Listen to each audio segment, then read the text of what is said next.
Let's see the second slide of the memory management.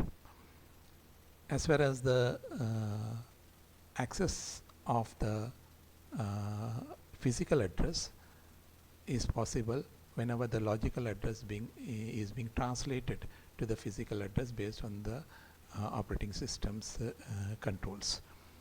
As far as the memory management is concerned between the main memory and the secondary memory, while running a process, the secondary memory is using a contiguous and a non-contiguous way. Now here, time being, dear students, you have to keep it in mind. The contiguous and non-contiguous way is something just like if a process is kept in a sequential manner, it is a contiguous, and if the process is stored in the memory in a non-sequential manner or randomized way, it is termed as a non-contiguous. For example, I can put it like this one. Assume that in a class there are several benches and there are 10 students are sitting in a contiguous way in a bench. That means in a one bench, say 3 students, another bench 3 students, another bench 3 students, and 1 student. So like that 10 students will be sitting. And assume that if it is in a non-contiguous way, that means all these 10 students will be sitting in a scattered way. And there, in one bench maybe 1, another maybe 2, another maybe 1, like that, and in a randomized way. So in the memory, the data or the process is being stored either in a contiguous way or in a non-contiguous way. That is what I mean to say. We will talk about this one in other slides. Here, a pictorial is shown with respect to know how the CPU is processing the data or how much time the CPU needs to access the memory.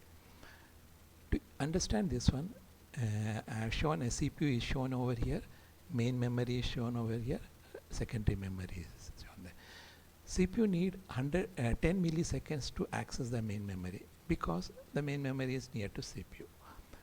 On the other hand, the CPU need 100 milliseconds to access the secondary memory because it is far away from the CPU.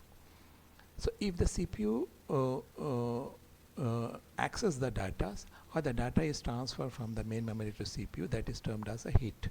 So in the case of a main memory, the 90% of the data is being received by the CPU and 10% may be getting lost.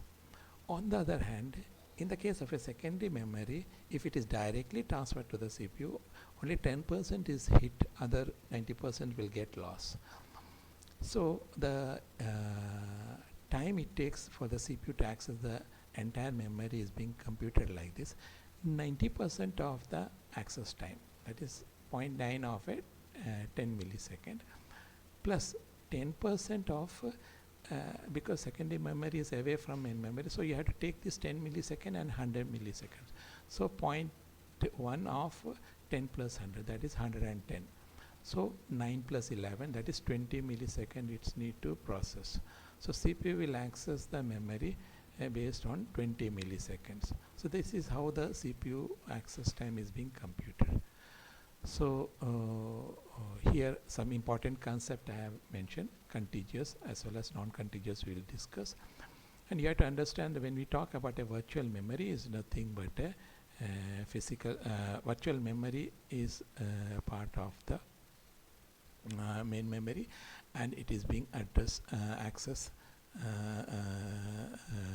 to the main memory based on the physical address. Logical address is a part of the secondary memory. So when we talk about virtualization of the main memory is being termed. There we will be using a secondary memory supports. So virtual memory is part of a physical address. Logical address is supporting for the secondary memory. So these are the basic things what we discussed in this slide. Thank you.